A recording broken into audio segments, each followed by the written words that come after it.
So last is mine. I take the last piece of the cake, of course. So I'm going to talk about clinical trials, the why, when, and which. I mean, before we start on that, I would again like to say that we are here in Cleveland. We have clinical trials that are expanding all over Cleveland and within the surrounding areas. We have got patients, grateful to patients traveling from as far as New Philadelphia. I honestly had to open Google to see where. New Philadelphia, from Erie, Pennsylvania to as far uh, is it east? No, it's west. Yeah, west. Finley, Toledo, and all those areas. So we are always grateful to patients who participate in trials. Trials help us understand what we are dealing with, and trials help us grow the disease treatment. We are here because 20 years ago, somebody decided to participate in a trial, and somebody decided to do that, and we could actually advance the treatment. So I always show this photo to my fellows and residents to say, he's the father of clinical, he's often called as the father of clinical trials. He 17th century British sailor, Navy surgeon, did a trial of oranges on sailors who had scurvy. So 10 people with scurvy, 2 were given oranges and lime juice, 2 were given something else, and 8 didn't improve. 2 people started getting better, reported back to duty within 6 weeks. So he was credited to be the father of clinical trials. So again, like I said, I mean, clinical trials are there to expand our horizon of treatment. And even if they don't succeed, they always teach us. They always tell us what to do next, to learn from our mistakes, get up, dust off, and walk forward. And that's why I always say to patients also that without participation of the patients, these are just empty promises. We will never know what clinical trial, what the medicine can do, or what our drug theory, what is our theory. So the why. So I'll address some of the common questions which I get, and which I get when I'm talking to patients with clinical trial. And the first question is my insurance going to cover this? It has been one of the biggest projections I've seen in the news, in the media, and everywhere, that somehow clinical trials have been labeled to be a financial burden on the patient. That's not true, because there are always 2 aspects to a clinical trial. No clinical trial will ever be designed, or we will never have a kind of funding where we will be covering for everything. But whatever we do from research perspective, like if there is a drug that is completely new, not approved by the FDA, or we are drawing a blood from you because we want to measure the amount of markers or circulating tumor DNA, which is all research and not approved by the FDA already, that will be paid by the company. That is how we actually go into these contract negotiations for 3 to 4 months with the pharma companies before we actually launch a clinical trial. We are budgeting that, we are making sure that these things are covered and these financial burdens are not translated onto the patients. And then some of the things are standard of care. We will do them regardless. Even if you are not participating in a trial, the fact that you come to the infusion center, the fact that the nurse puts a needle in you and gives you an IV, that is standard of care that we will do for you regardless. So that is what is mandated by national guidelines, by the FDA, and the insurance company should cover that. So that is how all the contracting are made. And then we have an army of back office. Like anytime a patient asks me, will my insurance cover this? I mean, I'm forced to say I'm just a puny doctor. I didn't get a degree in economics, but I have people here in financial counselors who will help you throughout the way. We have an army of social workers, and we'll show you how many people we work with in research trial teams. So the second thing is, am I going to receive a placebo? That it's almost a thing of the past. There are trials that are still designed with placebos, but they are very, very rare trials. Now, most trials we have an effective therapies in the frontline setting for sure, like the first time we are treating you, and we are trying to improve on them. So they will mostly be in the comparator arm. But having said that, it's all depends on the nature of the disease and what is the availability. If there is a disease rare disease that has absolutely no treatment approved, or we just have historical data that, okay, this medicine which was approved for some other reason may work in 10% patients, then we would rather, imposing to the toxicity, we may design a placebo-controlled trial. But even in that case, the trial protocol is approved by the FDA. We cannot just willy-nilly start making a trial and launching it out there on patients. But that entirely depends on nature of the disease. And then it's our responsibility to explain to you what is the design of the trial. And that's why there's a process of informed consent. There's a process where we give you consent forms, we talk to you, we sit down with you, and we explain to you the process of trials. Now, FDA is increasingly telling us to design trials where we are blinded. Blinding does not mean placebo, which basically means you and I will not know what treatment you are getting. But when we design the trial, we do tell the patient that these are the 2 or 3 arms of the trial, and you will be receiving treatment on each of these arms, which regardless of whichever arm you go on. But it is basically just to measure the quality of life, to measure the patient-related outcomes. We have to blind them so that neither the physician nor the patient knows, so there is no bias in reporting. For example, if somebody is getting an investigational drug, he may be biased in reporting his side effects more compared to somebody who knows that he's getting standard of care treatment. So to eliminate that human bias, nobody does it consciously, but subconsciously it can happen. So eliminate that human bias, blinding is promoted these days, actually. Now, pertaining to randomization, who decides what am I going to get, or why is a computer deciding what am I getting? And that is another question I get, like, why is a human not deciding? Why is it AI? So let me begin by saying AI is not your enemy. AI is trying to help you. And the reason we want a computer to decide. Now, before we say computer, we say there are algorithms which are fed into these AI, into these computers, that are segregating patients equally amongst the arms. They want equal number of men, equal number of women, equal kind of ages, equal kind of tumor burden on each side, so that eventually when the results come out, nobody should come and point a finger that you probably put more older people on one arm, or you probably put people with higher tumor burden on one arm. So that balance and check is created by the algorithm, which is run by AI or computer, and it also eliminates human bias. Trials don't open in one place. They may be international, they may be opening nationally, they may be opening in over 200 different institutions. So if doctors knew that this is the drug which my patient is getting, and they become, and suddenly one doctor starts behaving in a biased manner and starts putting patients onto the arm which has the investigational drug, firstly, it skews the results. We don't know exactly what's going to happen. And then it is not fair to the patients who are participating at other centers. So to eliminate all that bias, you basically gave the job to somebody else who's not a human, who doesn't decide to what kind of patient we are looking at. And then there are genuine concerns which are there from the patients, which number one is that trials are meant for patients who have no options. Why should I do it?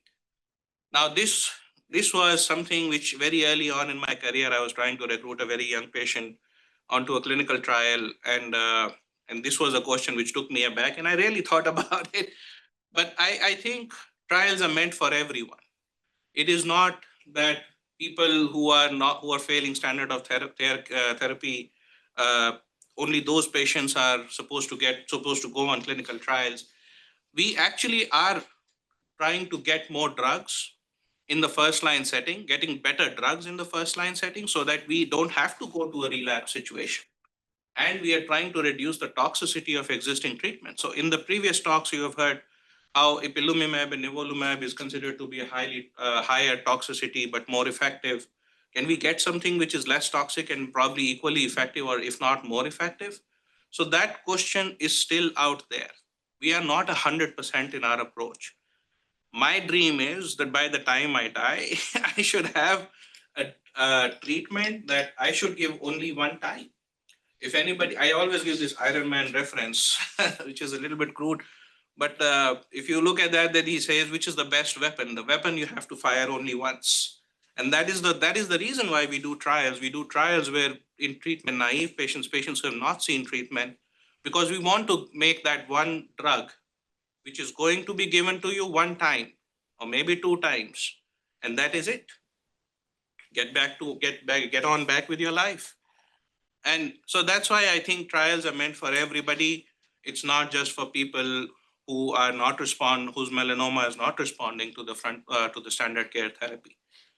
And then, of course, when somebody talks about a trial, there is always this thought process out there: am I a guinea pig? The people feel they're being experimented upon. I don't think that's true. Firstly, because guinea pigs have no say. Nobody gets a consent form to a guinea pig to sign. And that's not the case. You're not being experimented upon. This is where informed consent and constant monitoring comes into play. FDA watches us like a hawk. If we do not report something on time, we are dinged so much that at times there are times when I go back home and I look at my kid and I see, like, when did you grow up? I was just filling out forms of side effects, and filling out forms of safety, and constant monitoring. The monitoring happens far more frequently on a clinical trial compared to what we do in regular life, because once we have the FDA approval and the regular life starts, we have to deal with the insurance companies, we have to deal with a lot of other factors, and those are all within national guidelines. But trials, of course, are looking for if there is any trouble being caused by the investigation drug. So that's why there is a constant monitoring. And then, of course, there's this factor of your life where patients are working full time or do have a busy schedule. Let me tell you something: we lay down the red carpet for you when you come on a clinical trial. There is a research team that works with you 24/7. Even on a Saturday, Sunday, you pick up a phone and you call them, they will answer. There is a full team of research nurses, research coordinators, data managers, regulatory team. They're all working with you. We always appreciate your time. We know that this is a time that you're taking out of your regular life. You could have gotten a regular treatment at a cancer center close to you, but participating in a trial, you are contributing a bit of yourself to the humanities, to advancing the disease treatments, and we try to work with you to get you to the best care. We try to squeeze as much as that in one day so that you can get on with your life the rest of the time. So which trials are good? So this is a phase of drug development, and Dr. Schwartz can talk more about it. But like this is what he does. This is what I have been trying to do. But it starts from the lab. Have a pointer? Second. So it starts from the lab over there in discovery, where we do the RNA single sequence analysis or even other things, and we find a target and we start designing a drug. And we take it to the mouse, which is basically trying to figure out if it works in a mouse. And then we do a phase 0 trial, which is 10 to 15 patients, very small trial, mostly late stage patients. Then we bring it to phase 1, which talks about, which is finding the safe dose, which we can evaluate in the phase 2 of the trial. And then comes the late clinical stages, which is phase 2, phase 3, where we are comparing the trial either in a smaller group and then in phase 3 in a larger group. And this whole process can take anywhere between 7 to 10 years. And it's a long drawn process, starting right from identifying the target, designing a drug, and then bringing it to phase 3 clinical trial. But I can assure you there will be no drug that has not gone through the whole process before being approved for cancer treatment. There is, even if you look at the earliest approval of immunotherapy in melanoma, which was ipilimumab, it was being designed from 1995 till it got its approval in 2011. It took 16 years for that drug to come through. So it's a long drawn process. There are patients who have helped through the trials, healthy volunteers and patients who have helped through the trial throughout these 17 years and led to the development of the drug. Phase 4 is a post-marketing surveillance after FDA approval. The FDA keeps looking at the drug, whether it is causing some extra safety signals or not. So then who sponsors the clinical trial? So these are the three principal types of trials we do, and there may be more intricacies to how we do this, but these are the three principal trials. The first is a consortium-based trials. These are a group of expert oncologists all over the country, all over the US, various cancer institutes, cancer centers. We sit together, we discuss ideas. We discuss ideas and we come up with ideas. We identify problems. We identify like which kind of problems need to be addressed first, and that's how we come to a conclusion. We run these huge trials. The consortium-based trials mainly focus on expanding the use of existing drugs. Whatever drugs have been approved by the FDA, we try to mix and match them and try to see which one will lead to a better outcome. Many times it is based on scientific rigor, many times it is based on clinical questions. Pharmaceutical industry now, partners in pharma industry are the ones that are doing the bench research, who are supporting bench research and doing and they're critical to drug development. Now, the reason pharma has come up in a big way is because they can move fast. They have funding, they have investor funding, so they move fast. That's why if a drug is being found, they can develop the drug much faster, and that process is free of many other issues, and they have good resources. That's why we partner with them because it is very critical to drug development. And then the last one is the investigator-initiated trials, and these are trials which are initiated by sole physicians, by physicians who are constantly working with the disease and identify a problem, and they can look into certain things and feel like this is an idea they want to try, and they look for. But even investigator-initiated trials will require resources from either the pharmaceutical industry or from the consortiums. So, what is the best for you? So the all trials have their own pros and cons. Like consortium-based trials are usually designed around how we will treat the patient in reality. Like really no extra biomarkers are being looked at. I mean, they do it, but not in a very extensive manner. That's why they can open in multiple institutions, even in satellite institutions, and they have easier accesses. Pharmaceutical trials have a relatively easy access as well, but they are open in areas where the contracts are happening. So that's why it might be a little bit difficult to patients who are far away from the institution to access these trials. And that's why a lot of traveling gets involved. Like I said, most institutions will offer. Investigator-initiated trials are only available at the institutions where the investigator is, or maybe if he is collaborating with 2 or 3 other cancer centers, then the investigator-initiated trial will open over there. Again, consortium-based trials are mostly improving on existing drugs that we already know of. We are mixing and matching. We are trying to make the outcomes better. Pharmaceutical industry is mostly exploring new drugs. And investigator-initiated is a big soft bag. It could be the old drugs, it could be newer drugs mixed with an FDA-approved drug. Again, the funding, like we talked about, they have their own various sources of funding. But what is important about consortium and pharmaceutical trials are because they will change the standard of care. For example, the trial that Dr. Rothermel was alluding to, the S1801 trial and the NEDINA trial, basically picked up the standard of care of immunotherapy to be given after surgery, to started giving immunotherapy when the tumor was there, and then taking the patient to surgery, and then eventually giving more immunotherapy afterwards or not, depending on what kind of response we see. Immunotherapy is interesting in that way because the immune system is a very fancy thing to work with. It's once it starts working, once it recognizes the problem, it tends to remember it. It's like taking a vaccine. So when you were a kid, you were given a vaccine for smallpox. That was not smallpox. That was actually cowpox.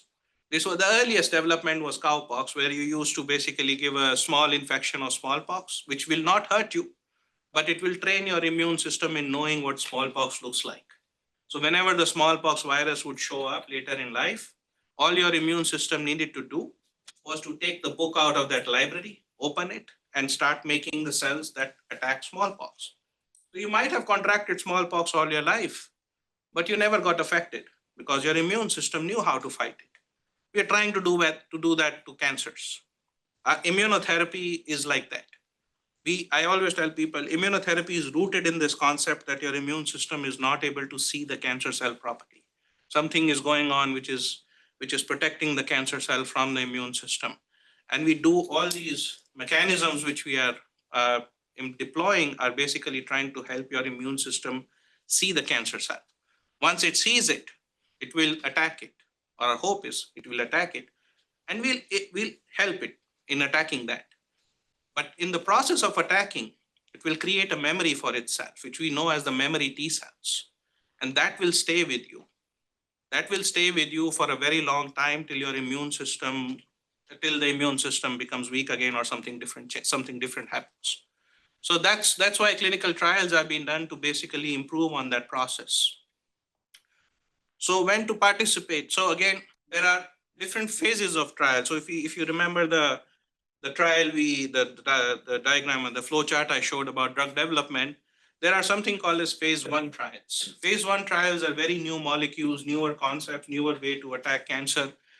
And they are mainly driven by positive data that we have derived from labs. And their goal is to find the maximum dose that can be tolerated in humans, as well as to determine what is the ideal dose to be tested in the larger studies. These trials are not particularly targeting a certain type of cancer. They may be targeting a certain type of cancer depending on what science went on in the lab, but it's it involves two or three different kind of cancers, and our goal is to find the best dose that we can move forward. It's good for patients. Any trial is good for any patient. Let me begin with that. It's not like a certain kind of trial should be done in certain patients. That's not true. All trials are good for all patients, any line of treatment, but it's a very good fit for people in whom the cancer is refractory to the standard care of treatment options. They are very exciting molecules which are being developed in the frontline activity, where we are constantly trying to improve on how we treat the disease even in the frontline setting, and those are also in phase 1 trials. Phase 2, phase 3 trials, like I said before, it's a larger study which is either an extension of phase 1 trials or FDA approved drugs with new applications. Their goal is to establish efficacy, which is mainly in phase 2, and to establish superiority, which is in phase 3. So many times, it's not a perfect example, but what I tell people, phase 2 is like running a marathon by yourself. You have a champion, he runs in 3 hours to finish the marathon. In phase 2, you're probably running alone. You finish in 2.5 hours, you are better than the champion. You finish 3.5 hours, you're worse than the champion, but you're running by yourself. Phase 3 is running along with the champion. Now the competition is there in real time. So let us see who does better. So phase 3 is required in many cases for FDA approval, and that's why this whole process is happening. All patients, and it is good for actually all kinds of patients, anybody who has received treatment or has not received treatment. So this is, so at university hospitals, we had been doing melanoma research for almost 4 decades, maybe more than that. But in clinical trial section, there was a brief pause in around 2016, 17. And then when we started like our careers, myself, Dr. Rothermel, and then since then we have expanded a lot, and dermatology department has always been there. The research in melanoma at university hospital is expanded quite dramatically. So this is the whole research team. So that's what I was alluding to before, that there is a whole research team. There are 5 research specialists who work with you at different institutions. Many of you may recognize them. There's research coordinators, there's data managers, regulatory. You probably don't see ever, so I put their pictures also over there, just because you never see them, but they are the people who work for you in the background. and nurse practitioners who are actively seeing patients along with me and Dr. Shang and Dr. Schwartz, of course. And this is the whole research team where everybody is participating, recruiting patients, offering clinical trials to everybody apart from standard of care. And that's the whole team we have. And in dermatology, we have more dermatologists than I have listed over here, but we also have world-class Mohs surgeons who are doing Mohs surgery for both patients with melanoma and non-melanoma skin cancers. And then we have this awesome nursing team and social work team that work with you to provide you with the comfort of knowing that your every aspect of trials as well as regular care will be covered back. So this is a graph showing how we started and where we are and how's it going.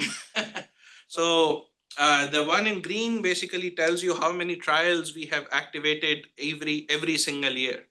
So we have been activating more and more trials as we go along, and we in 2024 we have activated almost 8, and this year alone, it's mid 2025. We have almost activated around 6 trials in melanoma, notwithstanding just the phase 2, phase 3, but also in phase 1. But the blue line shows us the number of patients that have continuously increased as we have gone along. These are the patients who have placed faith in us, faith in the clinical trials, faith in molecules that are being investigated. To me, these are not numbers. To me, these are individuals. These are people who have given their faith to us, and we always respect that faith. So currently, it's just listing the number of clinical trials we have. So we have a surgical study which has been run by an international consortium. I forgot the name of the consortium, but it is run in the US through the Southwest Oncology Group, which is basically looking at if we can resect a smaller amount of skin around the melanoma versus do we have to go with the standard 2 centimeter.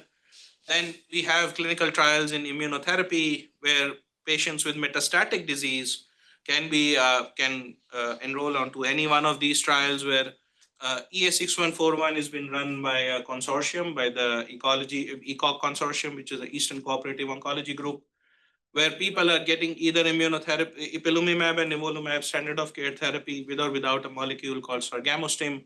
Sargamostim is a molecule that stimulates a particular group of cells in the bone marrow called monocytes, which help reduce the theory is it will help reduce the amount of side effects but maintain the efficacy of ipilimumab and nivolumab.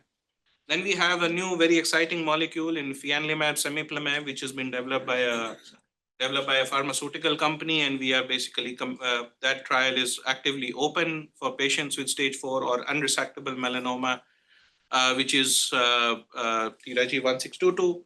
And then 1624, again, the fianlimab semiplimab has been run against the molecule nivolumab relatlimab, which is actually the standard of care, not standard of care, which is FDA approved therapy for patients with stage 4 or unresectable melanoma.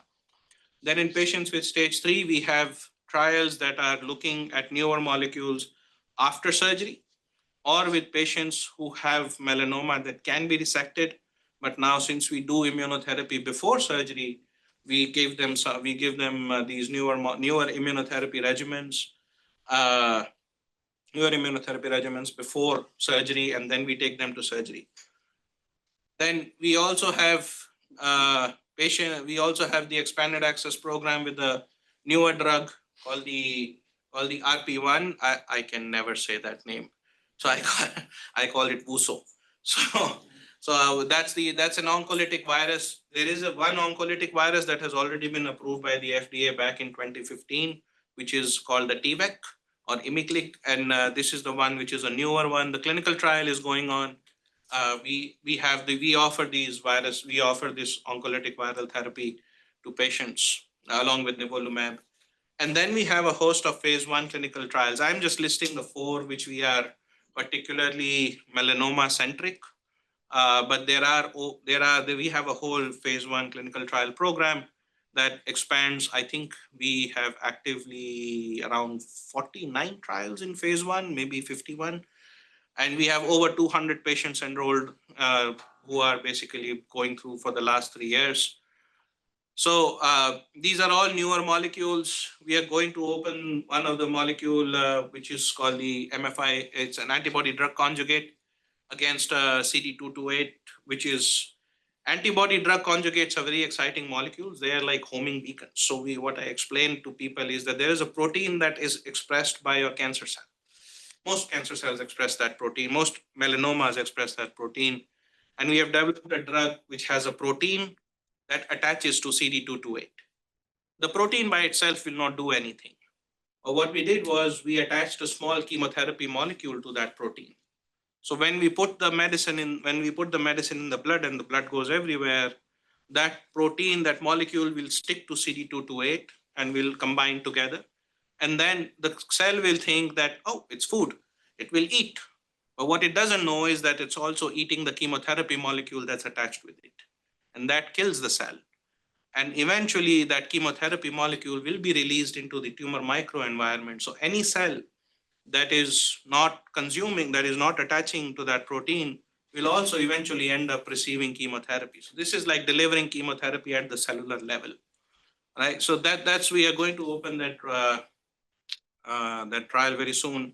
And then there is an interleukin 12 trial which we are already running, and there's a mutation directed trial. So all these phase 1 trials we have here at university hospitals. And of course, I mean, we are always grateful to patients who participate, and we support them as much as we can, and in fact the best we can. And we are always thankful to all of the patients who have participated. So if you have any questions or concerns, please, these are the phone numbers if you want to take a moment and take a picture. But we are thankful to the AIM at Melanoma Foundation who has sponsored the event and help us come together. There are people on Zoom also who are listening to this, who are asking questions actively. And we are very grateful to everybody who came together this morning to give their awesome talks. Thank you so much.